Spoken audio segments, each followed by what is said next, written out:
우리는 참 치열한 경쟁 속에서 살아갑니다. 뭐 공부가 됐건, 운동이 됐건, 사업이 됐든, 어쩌면 우리 인생 자체가 끊임없는 경쟁인 것 같아요. 그래서 피곤한 거죠. 어쩌면 우리 안에 인간의 경쟁 심리라고 하는 것이 타고난 것이라고 할 수 있겠지만, 우리를 괴롭히는 가장 큰 스트레스가 무엇인가?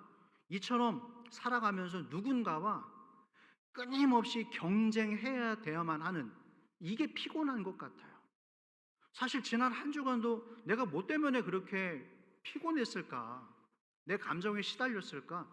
사실은 인간 관계에서 오는, 누군가의 경쟁 관계에서 오는 그런 눌림이죠.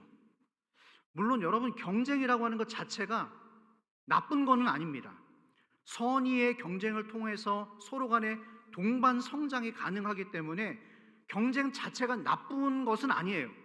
다만 그 경쟁이 선의의 경쟁을 넘어서 도가 지나치게 될 때에 함께 망하게 되는 거죠. 크리스천 가정의 설계도 세 번째 시간, 멈추지 않는 다툼. 이 야곱의 가정의 가족사의 이야기를 지금 우리는 듣고 있습니다. 아주 오래전에 있었던 사람들의 이야기이지만 뭐 그때나 지금이나 사람 살아가는 모습은 별반 다를 것이 없는 것 같아요. 남편의 사랑과 인정에 목말라 하는 이 두 여자의 이야기. 어떻게 하면 내 남편의 좀 사랑을 좀 얻을 수 있을까? 인정을 받을 수 있을까? 이 두 여자가 똑같아요. 레아와 라헬의 다툼이 오늘도 여전히 멈추지 않고 끊임없이 이어지고 있습니다. 그런데 이 경쟁 구도가 어떤 방향으로 새로운 또 방향을 맞게 되어지는가 한번 들어가 보시죠. 말씀 속으로. 자, 1절 말씀입니다. 다 같이 한번 읽어볼까요? 1절 시작. 라헬이 자기가 야곱에게서 아들을 낳지 못함을 보고 그의 언니를 시기하여 야곱에게 이르되 내게 자식을 낳게 하라. 그렇지 아니하면 내가 죽겠노라. 첫 번부터 벌써 센 게 나왔어요. 라헬이 야곱에게 지금 막 성질을 부리는 거예요. 자식을 낳게 해! 아니면 확 죽어버릴 거야. 막 이렇게 얘기를 하는 거예요. 아니, 뭐 야곱이 무슨 문제인가요? 야곱에게, 남자에게. 당시 고대 사회에서는 여러분, 아이를 못 낳는 것은 절대적으로 여자 책임이었어요. 묻지도 따지지 않고. 여러분 감사하셔야 돼요. 무조건 여자 책임이었어요. 노동력을 많이 필요로 했던 이때 당시에 여자가 결혼했는데 사내 아이를 못 낳는다? 가문의 수치였습니다. 무조건 죄인이었어요. 심지어 아이를 못 낳는 것이 하나님의 저주까지 받았다고 여길 정도였습니다. 그래서 아들을 잘 낳는 여자는 인정을 받았던 시대였지만 반대로 아이를 갖지 못한 여인들은 그냥 죄인이 돼버리는 그런 시대였습니다. 라헬이 여기에 속한 거죠. 남편의 사랑을 독차지해서 부잣집의 사모님으로 남부러울 곳이 없어 보여요. 겉으로 봤을 때는. 야, 시집 잘 갔다, 잘 사는구나. 그러나 아이를 갖지 못해서 겪고 있는 이 갈등, 그 여자의 소가리를 우리가 다시 한번 보게 되어집니다. 여러분, 처녀 시절의 라헬은 어땠을까요? 그야말로 잘 나가는 아가씨였어요. 여러분들처럼 잘 나가는 아가씨였습니다. 동네의 수많은 총각들의 가슴을 심금으로 울렸던 이 라헬 아가씨가 지나가기만 하면 총각들이 어쩔 줄 몰라서 어떻게 한번 대시 한번 해보려고. 여러분들의 이야기예요. 네. 그런데 막상 결혼을 하고 보니까 어때요? 야곱이랑 아이를 못 낳는 여자, 하나님께 징계를 받는 여자, 이런 여자가 될 줄이야, 이런 결혼 생활이 될 줄이야 누가 알았겠어요. 여러분, 야곱이 레아와 라헬 중에 누구를 더 사랑했어요? 동생 라헬을 더 사랑했습니다. 그래서 야곱 이 남편이 둘 중에 처소에 머무른 시간이 당연히 여기가 더 많았어요. 사랑했으니까. 그렇기 때문에 확률상으로 따져보면 사실상 이 동생 라헬에게 임신할 확률이 더 높아야 되는데 여기는 아이가 없어. 여기는 가끔 가는 곳인데 가는 곳마다 때때마다 아들이 생기는 거예요. 아이가 생기는 거예요. 이러니 라헬이 속이 뒤집어지는 겁니다. 게다가 언젠가부터 이 인간 야곱이 이 집으로 자꾸 갑니다. 왜 가는가? 아이들이 4명이 있는데 얘네들이 막 한창 예쁜 짓을 해요. 막 아빠 막 이러고 재롱을 피니까 이 인간이 그 아이들의 재롱을 보려고 그 집으로 자꾸 가는 거예요. 자기한테 안 오고 속도 모르고. 그걸 갈 때 그냥 가요? 빈손으로 가지 않죠. 애들이 좋아하는 장난감 사들고 통닭 사들고 떡볶이 사가지고 갑니다. 아빠 막 좋아하고 그럴 거 아니에요. 그 모습을 보면서 라헬이 폭발을 하는 거예요. 아니 저 인간이 남의 뒤집어지는 속도 모르고 이제는 남편까지 언니한테 빼앗길 것 같은, 그러니까 이 라헬은 남편에게 서운한 마음이 드는 거예요. 제가 말씀드렸죠. 섭섭마귀가 제일 무섭다고. 여러분 이 서운한 마음이 정말 심각합니다. 보통 무서운 게 아니에요. 인간관계의 풍요로움이라는 제목으로 제가 지난 수요기도 설교했잖아요. 인간관계가 얼마나 중요한가 궁금하신 분들은 지난 수요기도의 설교를 한번 찾아가 보십시오. 나로 아이를 낳게 하라. 안 그러면 난 죽어버릴 거예요. 지금 성경이니까 라헬이 이렇게 점잖하게 얘기했지, 실제 현장에 가보잖아요. 그러면 라헬이 야곱 머리카락 다 쥐어 뜯어놨을 거예요. 너 죽고 나 죽자고 막 달려들었을 것 같아요. 여러분 야곱은 어땠을까요? 그런 아내를 바라보는 야곱의 마음은 어땠을까요? 룰루랄라 편했을까요? 퇴근하고 지친 몸과 마음으로 온 야곱은 야곱대로 서운한 거예요. 자기도 피곤한데 뜻대로 안 되는데 오자마자 이 라헬 아내가 막 퍼붓는 거예요. 이날은 야곱도 못 참았어요. 함께 성질을 내는 겁니다. 자, 2절 말씀입니다. 야곱이 하는 말이에요. 다 같이 시작. 야곱이 라헬에게 성을 내어 이르되 그대를 임신하지 못하게 하시는 이는 하나님이시니 내가 하나님을 대신하겠느냐. 야곱이 화가 났어요. 내가 하나님이요? 나보러 어쩌라고? 그래서 뭐? 내가 생명의 주관자도 아닌데 나더러 어쩌란 말이요? 당신만 힘들어? 나도 죽겠어. 이렇게 금술이 좋았던 부부가 이제 깨지기 시작하는 거죠. 여러분 오늘 이 두 사람과의 다툼 속에서 이들이 잊고 있었던 것이 있어요. 그게 뭔지 아세요? 기도를 하지 않았다라는 거예요. 기도가 막혀 있다라는 거예요. 이 두 사람이 하나님 앞에서 정말 간절히 하나님을 붙들어야 될 상황에 기도했다라는 모습이 없어요. 여러분 때때로 하나님께서 우리의 가정들, 여러분들의 가정을 막혀 있는 상황 가운데로 의도적으로 인도해 가셔서 우리가 기도해야만은 하는 상황을 펼쳐주십니다. 그러면 그때 기도하셔야 돼요. 할렐루야. 그런데도 이것을 깨닫지 못하고 기도가 막혀 있잖아요. 여러분 잘 들어주세요. 기도해야 될 시점에 기도하지 않으면 그 사람들이 나중에 어떤 방법을 선택하는가? 자기 방법을 동원해요. 기도해야 될 때 기도하지 않으면 사람들은 자기 잔꾀를 드러냅니다. 라헬이 그랬어요. 기도하지 않았어요.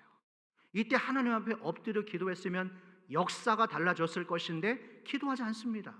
잔꾀를 만들어내는 거예요. 인간적인 방법을 동원해내는 거예요. 자, 어떤 방법을 잔꾀를 꺼집어낼까요? 4절 5절 말씀입니다. 자, 4절 5절 이어서 시작. 그의 시녀 비라를 남편에게 아내로 주매 야곱이 그에게로 들어갔더니. 잠깐만요. 다시 4절. 라헬이 자기의 시녀 누구에게 줬다고요? 남편에 주고 있어요. 이러면 안 되죠. 5절 시작. 비라가 임신하여 야곱에게 아들을 낳은지라. 오마이갓. 이 관계가 또 꼬이기 시작하는 거예요. 자기 잔꾀, 자기 인간적인 방법이 결국 이 정도밖에 안 돼요. 지금 문화로서는 참 당황스러운 모습이지만 여러분 이런 모습은 당시 고대 사회에서는 지극히 자연스러웠던 방법이었습니다. 자기의 여주인이 임신을 하지 못할 경우에 시녀를 통해서도 아이를 낳는다면 그 아이를 주인의 가문에 올릴 수 있는 일종의 씨바지 문화가 우리나라에도 있었지만 이때도 있었던 거예요. 당시 문화가 그랬습니다. 자연스러웠어요. 그랬으니까 오늘 이 야곱도 라헬도 그 문화를 따라가는 거예요. 여보 안 되겠어.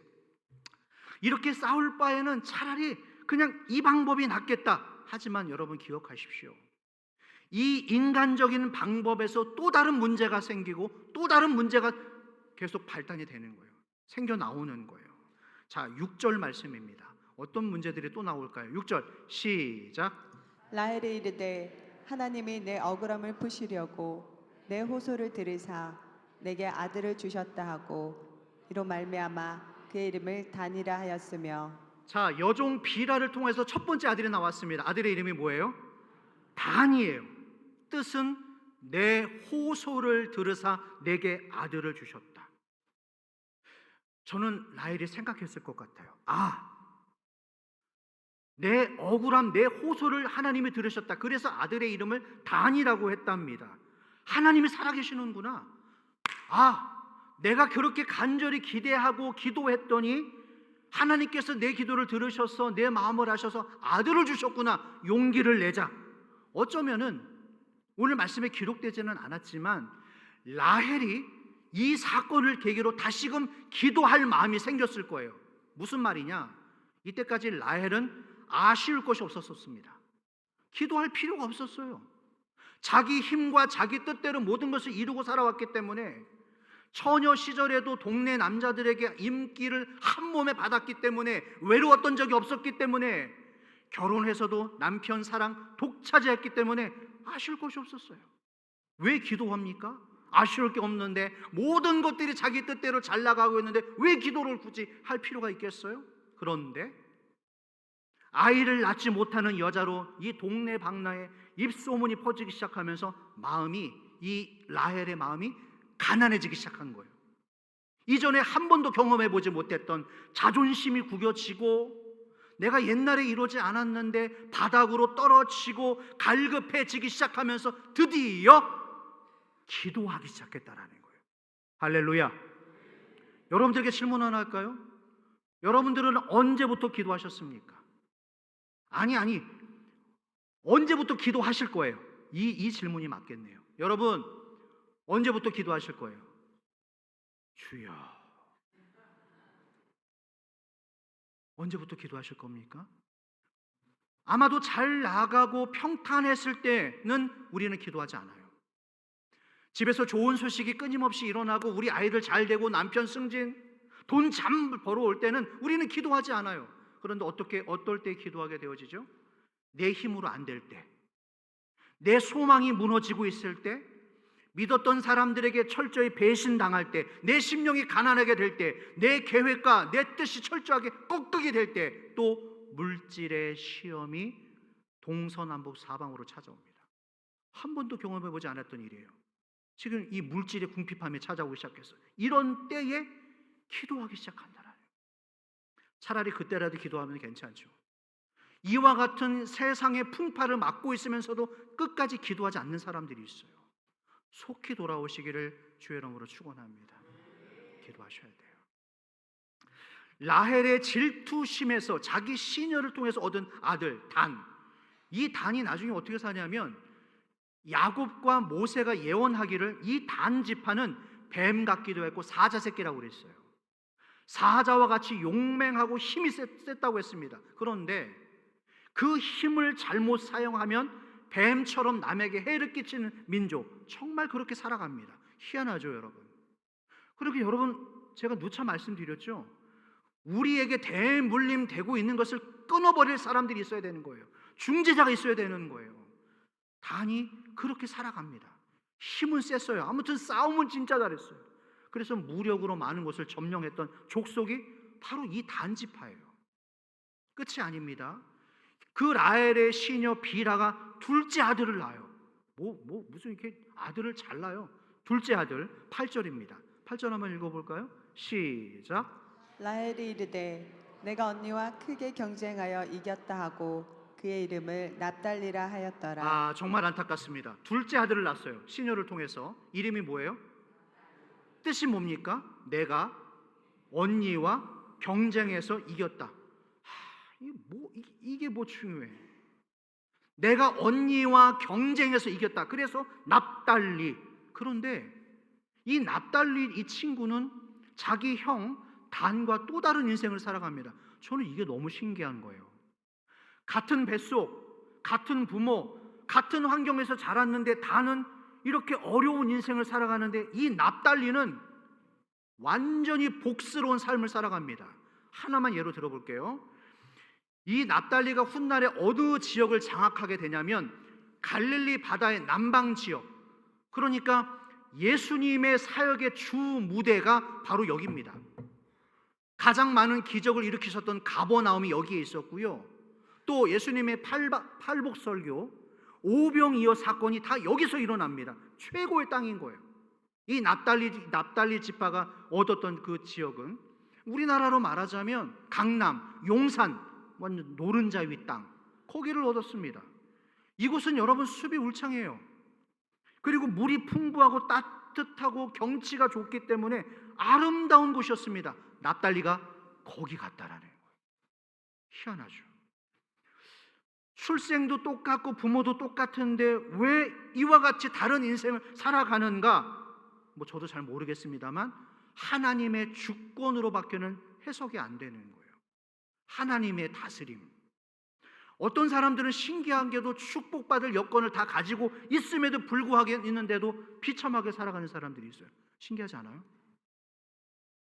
가정도 안정되고 자녀들도 잘 컸는데 그 집의 환경이 맨날 깨지고 있어요. 이게 희한하고, 또 어떤 집은 어렵고 좀 상황이 그렇게 좋지 않은 편임에도 불구하고 날마다 행복한 가정, 이 상반된 가정들이 있다는 것입니다. 여러분들의 가정은 어떤지 모르겠어요. 자, 중요한 것은 언니 레아가 이 소식을 듣고 있는 거예요. 자기 동생이 자기 시녀를 통하여서 아들을 낳았다는 이 소식을 듣게 됩니다. 그러면 레아는, 언니는 아들이 4명이나 있으니까 뭐 별로 요동할 것이 없는데 자극을 받아요. 이 방법이 있었구나. 언니가 깨달은 거예요. 영감을 받아요. 여러분, 영감도 잘 받으셔야 됩니다. 자기 동생이 시녀를 통해서 2 아들을 얻었다는 걸 보고 이거다, 나도 해야겠다. 그래서 이 언니 자기도, 레아도 자기의 시녀 실바라고 하는 이 여종을 데려다가 남편과 동침을 시키는 거예요. 그렇게 해서 아들들이 태어났는데 2명의 아들이 태어납니다. 뭐 완전히 다산의 여왕들이야. 갓, 아셀이라고 하는 2 아들이 태어납니다. 여러분, 저는 정말 좀 당황스러운 거예요. 그래도 좀 믿음의 조상들이라고 하는 야곱의 하나님, 이삭의 하나님, 아브라함의 하나님, 이 믿음의 명문가라고 하는 이 사람들의 행동을 좀 보세요. 저는 좀 너무 유치한 거예요. 경쟁을 넘어서 시기와 질투로 얼룩진 이 믿음의 조상들의 이야기를 한번 보셔요. 저는 생각합니다. 우리가 살아가면서, 제가 서두에 말씀드렸잖아요. 왜 우리가 자꾸 스트레스를 받고 우리의 삶이 어려워지는가? 사실 따지고 보면 내 자신을 통제를 못하는 거예요. 특별히 내 감정 통제. 내 감정을 통제하는 게 정말 어려운 일입니다. 우리가 그것 때문에 무너지잖아요. 자기 감정을, 자기 말을, 행동 하나를 잘 못 다스려서 와르르르 무너지는 사람들 우리 주변에 정말 많이 있습니다. 아주 어렵게 애써서 공들여 쌓아놨는데 그 순간에 자기 감정을 컨트롤하지 못해서 말로 다 쏟아버려서 그 탑을 무너뜨리는 사람들. 그래서 하나님의 은혜가 우리에게 필요한 거예요. 할렐루야. 여러분, 하나님의 기름 부으심이 내 생각과 눈과 입술 가운데, 귀 가운데 부어지기를 축원합니다. 참으십시오. 참아내십시오. 기름 부으심이 특별히 여기 임해야 돼. 여기 탁 때리면서 집에 가셔서 탁 때리면서 하나님 기름 부으심이 임해야 돼. 저 오늘 이처럼 이렇게 해서 레아가, 이 언니가 낳은 아들이, 자기가 낳은 아들 넷에 실바를 통해서 얻은 아들 2 합치면 몇 명이에요? 6명이에요. 여기 라헬 쪽은 몇 명이에요? 2이에요. 6대2, 세트 스코어 6대2. 레아 언니의 압승. 그러면 이쯤 되면 하나님께서 이 2로 지금 지고 있는 라헬 쪽에 힘을 불어줄 만 하잖아요. 안 됐다, 라헬아. 내가 너희 쪽에 힘을 이번에는 좀 실어줘야 되겠다. 그래야 될 것 같은데 라헬 쪽에 불쌍해서 좀 힘을 도와줘야 될 것 같은데 희한한 상황이 또 반전이 됩니다. 그러니까 여러분 집중을 하셔서 잘 따라오셔야 돼요. 자, 또 반전이 되는 거예요. 어떻게? 14절 말씀입니다. 14절 다 같이 시작. 밀 거둘 때 르우벤이 나가서 들에서 합 한 채를 얻어. 잠깐만요. 누가 나타났어요 지금 14절에? 르우벤. 누굽니까? 아유, 그렇죠. 이 레아의 큰 아들이 어느새 성장을 했어. 그런데 이 르우벤이 뭐를 들에서 얻었다고요? 자, 합 한 채. 그의 어머니, 이어서 그의 어머니 시작. 그의 어머니 레아에게 드렸더니 라헬이 레아에게 이르되 언니의 아들의 합 한 채를 청구하노라. 자, 이 르우벤이 우연히 들에 나갔다가 합 한 채를 발견합니다. 합 한 채의 동그라미. 이 합 한 채가 무엇일까? 백문이 불여일견. 한번 사진 한번 띄워 주십시오. 자, 여러분, 이게 당시 팔레스타인의 들판에서 자라는 귀한 열매입니다. 나중에 열매가 맺혀요. 자, 다음 사진 캐 보면 이렇게 돼 있다고 합니다. 이게 합 한 채예요, 여러분. 자, 그런데 이 합 한 채가 어디에 효능과 효과가 있는가? 마취제 그리고 최음제의 효과가 있다고 합니다. 그러니까 불임을 치료하는 당시의 최고의 명약을 누가 발견했다? 르우벤이 발견한 거예요. 이거 우리 엄마 갖다 줘야겠다. 어떤 엄마를 말하는 거예요? 자기 엄마 레아를 말하는 거예요. 그러니까 이 장남 르우벤이 아빠의 인정받지 못하고 사랑받지 못하는 아들을 떠올리면서 이 100년 된 삼상과 같은 귀한 열매를 캐가다 자기 엄마를 갖다 드리는 거예요. 어머니, 드시고 기운을 내세요. 아버지 사랑 듬뿍 받으세요. 그래서 이 출산 경쟁에서 작은 엄마를 이겨버리세요. 아빠의 사랑을 어떻게든 받아보십시오. 참 재미있는 이야기예요, 이 집안의 이야기가. 자, 그런데 또 재미있는 게 여러분, 오늘은 반전의 반전입니다. 이 소식이 어떻게 알았는지 누구 귀에 들어갔을까요? 아휴, 대단해. 이 소식이 들어가는 거예요. 합 한 채를 얻었다고. 그러니까 이 소식을 들은 라헬이 언니에게 와서 따지는 거예요. 언니, 이럴 수 있어? 내가 지금 아이를 못 낳아서 말이야. 내가 이렇게 고통받고 있는데 그거 얻었으면 나를 줘야지. 성질에 나서 막 쏘아붙이는 거예요. 15절 말씀이에요. 15절 다 같이 시작. 레아가 그에게 이르되 내가 내 남편을 빼앗은 것이 작은 일이냐? 그런데 내가 내 아들의 합 한 채도 빼앗고자 잠깐만. 하느냐? 이제 언니도 맞받아치는 거죠. 야, 네가 내 남편 빼앗아 갔지? 그런데 내가 내 아들이 가져온 이 합 한 채까지도 뺏어갈 것이냐? 다음 말씀 다 같이 시작. 라헬이 이르되 그러면 언니의 아들의 합 한 채 대신에 오늘 밤에 내 남편이 언니와 동침하리라 하니라. 아, 정말 여러분, 여기서 멈췄어야 됐어. 라헬이 이러면 안 돼요. 이 말씀 이해하시기 위해서 다시 띄워주십시오. 이 말씀을 이해하셔야 됩니다. 언니가 막 쏘아붙이니까 이제 라헬이 또 잔꾀를 내는 거예요. 기도해야죠. 멈춰야죠. 다시 말씀드립니다. 우리가 기도해야 될 때에 기도를 하지 않으면 인간적인 방법을 또 이렇게 하는 거예요. 라헬이 뭐라고 하죠? 그러면 이제 딜을 하는 거예요. 언니, 좋은 생각이 났어. 그 합 한 채 나한테 줘. 그리고 오늘 남편 데리고 가서 같이 자. 이런 제안을 한 거예요. 이러면 안 되죠. 자, 어떤 일이 벌어질까요? 자, 16절 말씀입니다. 다 같이 시작. 저물 때 야곱이 들에서 돌아오매 레아가 나와서 그를 영접하며 이르되 내게로 들어오라. 내가 내 아들의 합 한 채로 당신을 샀노라. 그 밤에 야곱이 그와 동침하였더라. 자, 잠깐만요. 뭘 사요? 남 부부인데 뭘 사? 뭘 사기는? 내가 내 아들의 합 한 채로 당신을 샀다. 이런 집안, 이런 부부가 어디 있어요? 이러면 안 되죠. 여러분, 누가 좀 드라마를 좀 쓰시는 분 드라마를 좀 만들어봐요. 이 얘기를. 제가 장담하건대 시청률 역대급 1위로 나올 것 같아. 이 이야기가 드라마로 각색이 된다면 얼마나 남편의 사랑이 인정에 목말랐으면 이 두 여자가 이 싸움을 끊이지 않고 벌여갈까요? 그런데 상황이 또 엉뚱하게 전개가 됩니다. 라헬이 생각하기에 이렇게 계약대로 하면 자기가 아들을 얻을 줄 알았어. 자기 잔머리로 하면 될 줄 알았어요. 그런데 누가 임신을 했어요? 언니가 임신을 해요. 자기는 강간무소식이고 이번에도 언니가 임신을 한 거예요. 그것도 아들 둘을 연달아. 그럼 아들이 몇 명이에요? 6명에 자기가 낳은 아들만 6명에다가 종이 난 아들 둘 8명이에요. 나 막 너 머리가 복잡해져 저는. 이따가 제가 한번 보여드릴게요. 가계도를. 여러분, 오늘 이 본문의 이야기는 민망한 얘기예요. 우리가 지금 웃고 듣고 있지만 이 민망하고 어쩌면 유치한 이야기 속에서 우리가 놓치지 말아야 될 것은 레아와 이 라헬과의 경쟁 속에서 놓치지 말아야 될 것 이 두 가지. 첫 번째, 질투의 파괴성을 우리가 주의해야 된다는 것입니다. 족보 한번 보여주시겠어요?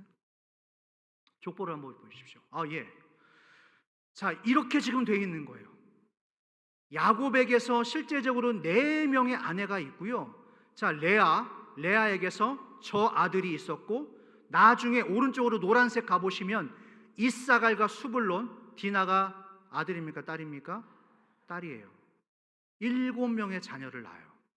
자, 그리고 순서상으로 봤을 때 빌하, 라헬의 여종이죠. 2명의 아들을 낳습니다. 누구와 누구? 납달리. 자, 세 번째로 순서상으로 실바, 레아 여종에게서 몇을 낳아요? 2 아들을 낳아요. 갓, 아셀. 그리고 마지막 우리가 살펴보진 않았지만 라에게서 드디어 태문이 열립니다. 누구와 누구? 요셉과 베냐민. 총 12남 1녀를 낳습니다. 이게 야곱 가계도 조직입니다. 여러분, 라헬과 레아는 서로가 갖고 있는 것에 감사하지 못하고 서로를 경쟁해요. 시기예요. 서로가 없는 것을 무섭게 질투했습니다. 바로 이것이 이 집안을 이렇게 복잡하게 만들었던 첫 번째 원인, 바로 질투심이라는 거예요. 시기심이라는 거예요. 바로 여기에서부터 수많은 문제들이 촉발되기 시작했다는 것입니다. 여러분, 이 부정적인 감정이 오늘 우리 안에서도 도사리고 있는 거예요. 아직도 내 안에서 막 활활 타오르고 있는 이 욕심, 탐욕. 욕심은 나쁜 게 아닙니다. 하지만 이 욕심이라고 하는 것이 선한 데 쓰이면 정말 괜찮겠지만 이 욕심이 도가 지나치게 될 때 탐욕으로 바뀌어지게 되어지는 거예요. 탐욕이 뭡니까? 만족하지 못하는 거예요. 하나님께서 내게 주신 수많은 것들에 대해서 만족하지 못하고 더 강한 거, 더 여러 가지 거, 더 큰 거, 더 센 것을 찾게 되는 거죠. 요즘 우리가 열왕기상의 8장의 말씀을 새벽에 나누고 있습니다. 주인공이 솔로몬이에요. 솔로몬은 어떤 사람인가? 하나님 앞에 1000번째의 예배자입니다. 그 1000번째의 시초자가 바로 이 사람이에요. 예배자였습니다. 그런데 어느 순간에 그의 선한 욕심 가운데 탐욕이 들어가기 시작합니다. 그러면서 서서히 그 1000번째의 예배자가 무너지기 시작하는 거예요. 오늘 어쩌면 우리들이 가장 경계해야 될 것 중에 하나가 바로 첫 번째, 불치병. 기억나세요? 뭐라고 그랬죠? 교만이에요. 이걸 물리쳐야 되고, 두 번째가 바로 이 비교의식. 감사한 줄 모르고 만족할 줄 모르고 끊임없이 일어나는 이 질투. 여러분, 질투가 왜 무서운가? 불만으로 이어집니다. 질투와 경쟁은 거기서 멈추지 않고 불만으로 이어지는 거예요. 그래서 불만에 사로잡히면 예배에 기쁨이 없어요. 하나님 앞에 감사할 거리가 없거든요. 내가 뭘 감사해야 되지? 하나님이 날 뭘 주셨지? 그러니까 기도의 제목이 없어지는 거예요. 감사할 거리가 없어지는 거예요. 찬양할 거리가 없어지는 거예요. 그래서 예배가 병드는 겁니다. 그래서 예배가 감동이 없는 거예요. 은혜가 없는 거예요. 자, 여러분들에게 예방주사를 전달합니다. 이 질투와 비교의식과 이 탐욕에 막는 예방주사, 그게 어떤 주사인지 아세요? 감사주사예요. 할렐루야. 감사하십시오. 감사주사를 여러분들 앞에 스스로 한번 나와보세요. 신기하게도 감사할 때 내 입에 불평과 원망이 사라지는 것을 보실 수 있을 거예요. 누군가가 자꾸 눈에 들어오세요? 누군가에 자꾸 거슬리는 분이 있어요? 그분을 위해서 한 번만 축복 기도 한번 해보세요. 그분에 대해서 어떤 불편한 감정을 갖기보다 그 불편함을 주는 그분을 위해서 한 번만 축복 기도해 주십시오. 내 마음의 밭이 달라집니다. 할렐루야. 그런 의미에서 여러분, 첫 번째, 감사하십시오. 우리 감사합니다 10번 한번 해볼까요? 천천히 시작. 감사합니다. 감사합니다. 감사합니다. 감사합니다. 감사합니다. 감사합니다. 감사합니다. 감사합니다. 감사합니다. 감사합니다. 마지막 감사합니다. 감사하십시오. 또 한 가지, 오늘 우리가 이 야곱의 복잡한 가족사를 보면서 저는 깨닫습니다. 우리 인간의 죄와 허물을 덮으시는 하나님의 은혜, 하나님의 사랑, 우리가 이 땅에서 살아가면서 수많은 약점과 허물과 약함을 가지고 살아가지만 그것보다 더 크신 은혜, 나를 덮으시고 위로하시는 하나님의 사랑, 할렐루야. 그 은혜 가운데서 이 불안정한 가족 12명의 아들들이 12지파가 됩니다. 이 불안한 사람들이 하나님의 언약을 이루는, 성취를 이루는 12지파의 탄생 스토리로 바뀌어지게 되어지는데, 보시는 것처럼, 들으셨던 것처럼 알고 보면 참 민망한 얘기예요. 이것밖에 안 돼? 이 정도 수준이었나? 창피한 이야기로 가득한 12지파의 이야기. 그러나 하나님께서는 이 가문을 사용하신다라는 거예요. 그런 하나님께서 오늘 우리들도 사용하실 줄로 믿습니다. 야곱의 마음이 어땠을까요? 이 어렵고 불편한 가운데서 끼어있는 이 야곱의 마음이 어땠을까요? 아들 여러 명 얻었으니까 룰루랄라 신났을까요? 좋았을까요? 아니었을 거예요. 어쩌면 이 모든 사건의 원흉인 자기 외삼촌, 그 외삼촌은 원망했을 거예요. 이게 다 저 외삼촌 만나서 그래. 아니 애초부터 그냥 내가 라헬을 원했으니까 라헬을 줬으면 아무 문제 없을 건데 괜히 나를 속여서 레아를 주는 바람에 내가 이렇게 꼬였다, 우리 집안이 쑥대밭이 됐다. 얼마나 화가 났겠어요? 성질이 났겠어요? 제가 우리 교회 와서 우리 교우들의 신방들 가정마다 신방을 하면서 제가 느낀 것 하나, 제 아무리 믿음이 좋으셔도, 제 아무리 가정이 평안하셔도 가정마다 한두 가지씩 십자가가 없는 분들은 없으시더라고요. 저마다 다 문제가 있고 기도의 제목들이 있으시더라고요. 문제 없는 집안은 없다, 제가 내린 결론. 어쩌면 우리 모두가 다 부끄럽고 힘든 문제들이 저마다 있죠. 하지만 야곱 집안보다는 낫다라는 거예요. 지금 우리들이 하나님께서 왜 이렇게 복잡하고 혼란스러운 야곱과 같은 가정을 12지파의 시초로 이 가정을 택하여 주셨는가? 여기에 하나님의 은혜의 섭리가 담겨 있다는 거예요. 할렐루야. 하나님의 은혜가 없다면, 하나님의 인도하심이 없었다면, 하나님의 사랑이 없었다면 이 가정에, 이 가족들의 정말 아무런 소망이 없습니다. 그러나 십자가의 보혈로 이 시대에 와서 우리에게는 십자가의 보혈로 인하여서 우리의 수치와 우리의 허물과 우리의 주홍같이 붉어진 죄가 깨끗하게 씻겨진 줄로 믿으시기를 바랍니다. 우리는 저마다 과거가 있어요. 숨기고 싶은 우리 저마다의 인생의 과거사, 또 여러분들의 가정에 부끄러운 일들이 있는 줄로 압니다. 하지만 그 위에 부어지시는 하나님의 은혜, 하나님의 사랑, 예수 그리스도 대속의 죽으심, 그 은혜로 인하여서 지금 우리 모두가 이 자리에 있는 줄로 믿으시기를 바랍니다. 할렐루야. 그러니 어찌 우리가 감사하지 않을 수가 있겠습니까? 이렇게 미련하고 이렇게 부족한 저희들, 우리의 가정을 살려주신 하나님, 우리가 어떻게 감사하지 않을 수가 있겠어요? 말씀을 정리해 가겠습니다. 불행한 환경, 불행한 부모 밑에서 태어났다고 해서 그 자식들이 반드시 불행해지는 것은 아닙니다. 납달리처럼, 이사갈 자손들처럼 비록 불행한 환경에서 태어났지만 하나님의 축복을 받고 보배롭게 쓰임 받는 사람들이 있다라는 거예요. 오늘 여러분들의 환경이 어떤 환경 가운데 놓여 있는지는 모르겠습니다. 중요한 것은 하나님의 은혜와 사랑이 우리를 지키신다라는 거예요.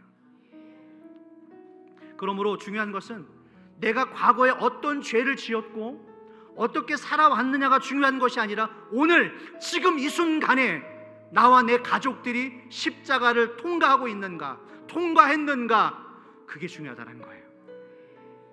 하나님은 절망의 상황을 희망의 상황으로 바꾸어 주십니다. 불우하고 절망적인 상황, 오늘 우리의 한숨을 기쁨으로 바꾸어 주실 줄로 믿습니다. 혹시 여러분 가정에 숨기고 싶은 부끄러운 가정, 사정들이 있다면 오늘 이 야곱의 가정사를 보시면서 용기를 내시기를 축원합니다. 십자가 안에서 다시 할 수 있어요. 어떤 아픔을 지나시든 오늘 이 말씀 안에서 여러분 가정의 설계도를 다시 한번 꺼내십시오. 여러분들이 지금 그분들을 만나서 결혼할 때 세웠던 그 가정의 설계 도면을 다시 한번 펴십시오. 어디에서부터 잘못됐는지, 내가 어디에서부터 이 말씀을 다시 적용해서 기도로 무릎을 꿇어야 될 것인지를 다시 한번 구하시면서 하나님의 은혜를 구하십시오. 그때 우리 대제사장 되신 예수 그리스도께서 우리의 모든 부끄러운 역사와 수치와 상처를 깨끗이 씻겨줄 줄로 믿습니다. 이 야곱 가문의 반열로 우리 또한 사용받을 줄로 믿습니다. 한 주간의 삶의 승리와 기쁨이 있기를 주의 이름으로 축원합니다. 우리 찬양 드리겠습니다. 날마다 숨쉬는 순간마다. 오늘 이 찬양은 감사한 마음으로 드리면서 주님께 가겠습니다.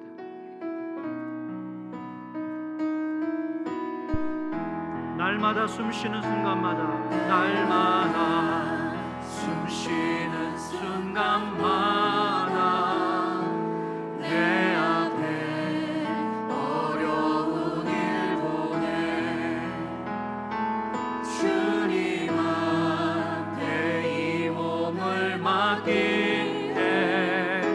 슬픔 내 두려움 주님의 그 자비로운, 주님의 그 자비로운